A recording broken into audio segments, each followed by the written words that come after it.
Class 12, lecture 4 of continuity.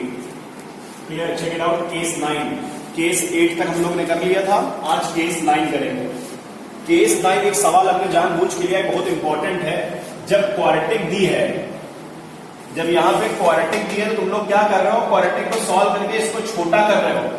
Function को x में change करना ही नहीं है, क्योंकि तुम हर चीज h में ले जाते हो. ध्यान रखो, कई बच्चों ने ग्रुप में सोल्यूशन भेजा, I am not happy with your solution. गलत है वो. बोर्ड में एक एक नंबर कट जाएगा. इसको यहां पे नहीं सॉल्व करना है. अब चेक करो, जब क्वाड्रेटिक दी है तो कैसे करना है. एवरीवन यहां लिखो RHL स्लैश fx 3 पे चेक करनी है. 3 plus limit h tends to 0. ये यूज ही नहीं कर रहे हो. x की जगह रखो 3 प्लस h. पीछे बुक से आप कॉपी मत करिए, बुक में नहीं किया गया ऐसे, मार्क्स कट जाएंगे बोर्ड में. माइनस x की जगह 3 प्लस h माइनस 6. इसी में लाए करेगा RHL LHL, क्योंकि बड़ा छोटा तो दिया नहीं है. तो यहां लिख लो RHL, यहां लिख लो LHL. क्लियर? दोनों इसी में लाए करेंगे. तो लिमिट h टेंस टू 0. अच्छा, नीचे वाला लिख लो 3 प्लस h माइनस 3. अब स्क्वायर ओपन करो.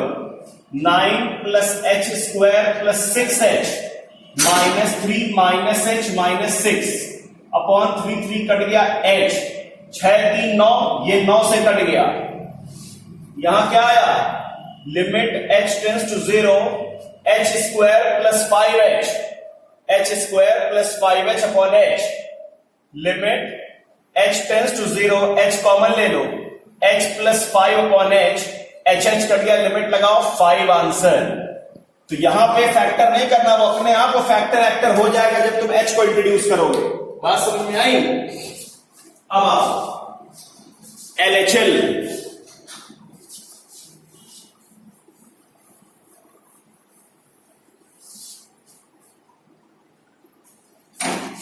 LHL आओ.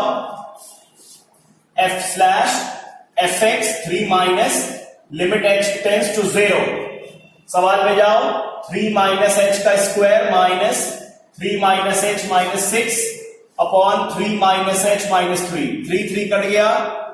Limit h tends to 0, bracket open करो. 9 plus h square minus 6h minus 3 plus h minus 6 upon minus h. ये 6 3 मिलके 9 कट गया. ऊपर आया limit h tends to 0 h square minus 5h upon minus h.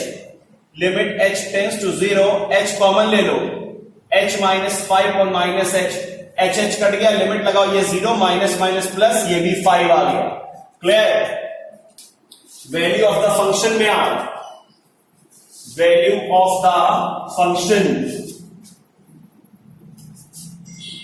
Value of the function slash fx को सीधे limit x tends to 3 पे देखो. 3 पे 5 दिया है, तीनों इक्वल है. Since RHL equals LHL equals value of the function, hence fx is continuous. Hence fx is continuous. Clear? तो ध्यान रखना, क्वाड्रेटिक को यहां पे ब्रेक मत करना कभी भी. अपने आप वो फंक्शन में ब्रेक हो जाएगी जब h रखोगे. Last case, first exercise over. 5.1 over.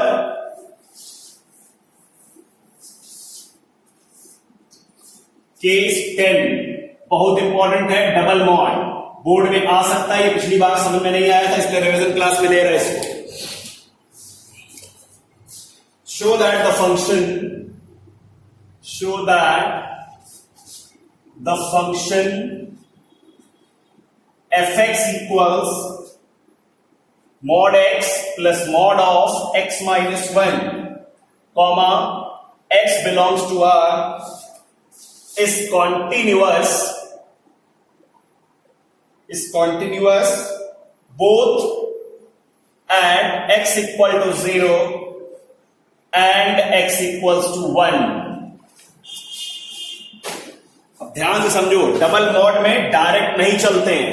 अगर सिंगल मॉड होता, खाली मॉड x होता, तो 0 पे चेक करना था. तो 0 plus h, 0 minus H 0 direct रखते हैं। लेकिन डबल मॉड में ये नहीं करते हैं, डबल मॉड में ओरिजिनल फंक्शन बनाते हैं, डबल मॉड में ओरिजिनल फंक्शन बनाते हैं। कैसे बनाते हैं समझो, एफ एक्स दिया है mod x plus mod x minus 1, number line बनाओ, मॉड के अंदर जो है उसको अपने मन में 0 करो, एक्स के अंदर कुछ नहीं है तो 0 समझो, यहां लिखो 0, इसका करस्पॉन्डिंग फैक्टर x लिखो, यहां मॉड x ना लिखना, ध्यान रखना, यहां केवल x लिखो।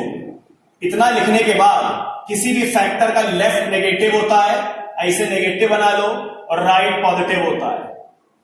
एक बार फिर ध्यान से सुनो, सबसे पहले पहला वाला मॉड अपने मन में 0 करो, जो नंबर आए नंबर लाइन पे लिख दो, इसका करस्पॉन्डिंग फैक्टर लिख दो, लेफ्ट नेगेटिव राइट पॉजिटिव। अब दूसरे के लिए भी करो, x minus 1 equal x equal 1, 1 0 के इधर आएगा, यहां 1 लिखो, यहां x माइनस 1 लिखो, लेफ्ट नेगेटिव होगा राइट पॉजिटिव होगा। इसमें आपको केस बनाने होते हैं, यहां लिख दे रहे साइड में, जिससे बोर्ड एग्जाम में तुमको याद रहे, डबल मॉडुलस के क्वेश्चन में हमें हमेशा केसेस बनाने होते हैं, केसेस बनाने होते हैं। थोड़ा हिंदी में बोल दिया है, जो इंग्लिश मैन है कन्वर्ट कर लेना। अब आओ केस 1,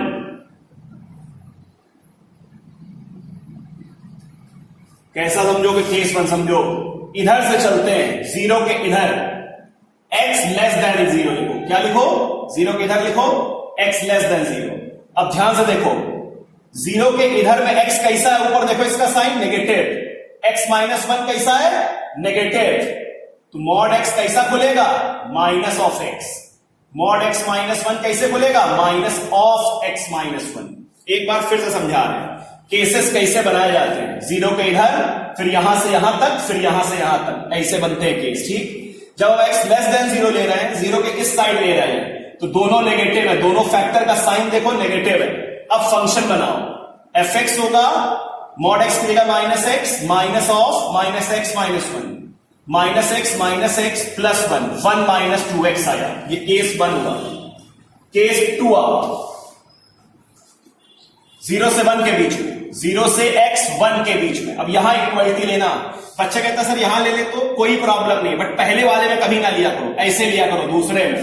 अब समझो ध्यान से, 0 से 1 में आगे बढ़ रहे हो, x का नेचर कैसा है, ऊपर देखो पॉजिटिव, तो मॉड x होगा प्लस x, लेकिन x माइनस 1 अभी भी नेगेटिव है, x माइनस 1 के इधर देखो माइनस, तो मॉड x माइनस 1 होगा minus of x minus 1। Function बनाओ, F X equals mod x की जगह रखो x minus x minus 1, bracket खोलो, x minus x plus 1, cut गया, ये 1 आ गया। अब केस 3 आओ, केस 3, 1 के इधर लास्ट केस, यहां पे इक्वलिटी लगाना। अब अपनी जिंदगी के लिए याद करो, बिना इक्वलिटी के शुरू करते हैं, बिना इक्वलिटी से शुरू करते हैं और इक्वलिटी पे खत्म करते हैं, लास्ट केस में लगाना इक्वलिटी, 1 पे यहां ना लगाना। अब 1 के इधर x ग्रेटर देन 1 मतलब इधर दोनों पॉजिटिव है, mod x plus x, mod x minus 1 plus x minus 1। 4 number का सवाल आता है, केसेस 1 नंबर का, नंबर लाइन 1 नंबर का, साइनिंग के साथ नंबर लाइन में से एक चला जाएगा या 1 नंबर मिल जाएगा। सीबीएसई ध्यान रखे, सीबीएसई के लिए तो बहुत ही इंपॉर्टेंट है ये सवाल। तो F X equals x plus x minus 1, 2x minus 1, ये तुम्हारा, अब देखो तुम्हारा ओरिजिनल फंक्शन हम बना रहे हैं, ध्यान से देखना, ओरिजिनल फंक्शन, ऊपर वाला पार्ट मिटा रहे हैं, ओरिजिनल फंक्शन।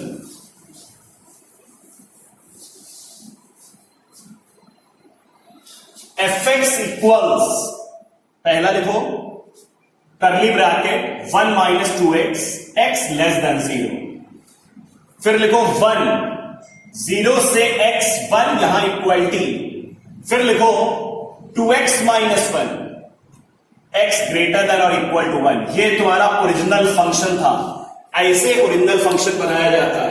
अब आपको 0 और 1 पे क्वांटिटी चेक करनी है, चेक करो, वहां एग्जाम में लिख देना, checking the continuity at x equal to 0, RHL लिखो, slash fx 0 plus limit h tends to 0, 0 से बड़ा x ग्रेटर यहां आ रहा है 1 दिया हुआ है, LHL निकालो, fx 0 minus limit h tends to 0, 0 से कम ये है 1 माइनस 2 x की जगह 0 माइनस h टेंस टू 0, ये 0 हो गया, ये भी 1 आ रहा है।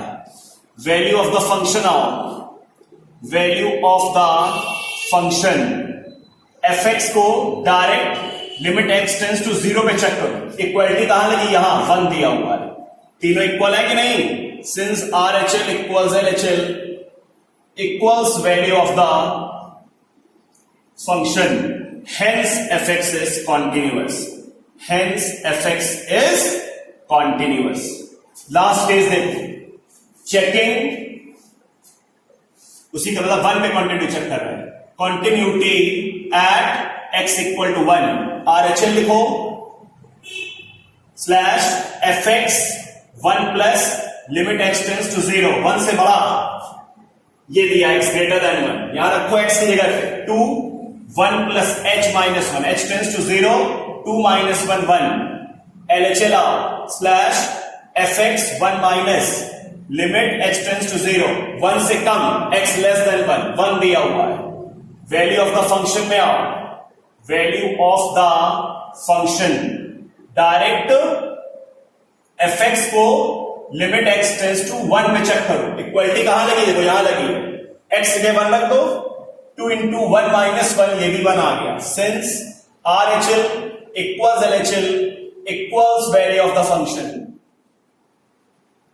hence fx is continuous, hence fx is continuous। यही मेथड आपको अप्लाई करना है इस सवाल के लिए, इसके अलावा कोई मेथड ही नहीं है। आप पीछे बुक से झांक के कर रहे हो, सब रॉन्ग है। सीबीएसई में इस बार ये सवाल आया है, मॉड का नंबर चेंज कर देगा, दूसरा दे देगा। आईएससी में इस साल आ सकता है। क्लियर? 5.1 पूरी हो गई, कल 5.2 के कॉन्सेप्ट देंगे। 5.3 कॉन्सेप्ट कुछ नहीं है, 5.3 थ्योरी एक्सरसाइज है, वो पूरी हम पीडीएफ बना के डाउन देंगे, वो पूरी पीडीएफ याद करो। 5.3 से 1-2 नंबर का सवाल सीबीएसई आईसी में जरूर आता है, हर अभी जाके पेपर चेक कर लोगे, इस बार का तो जरूर मिलेगा। तो कल 5.2 देंगे, 5.3 पीडीएफ के फॉर्म में देंगे, फिर 5.4 से मेन स्टार्ट होगा आपका डिफरेंशियबिलिटी। क्लियर? नोट करिए।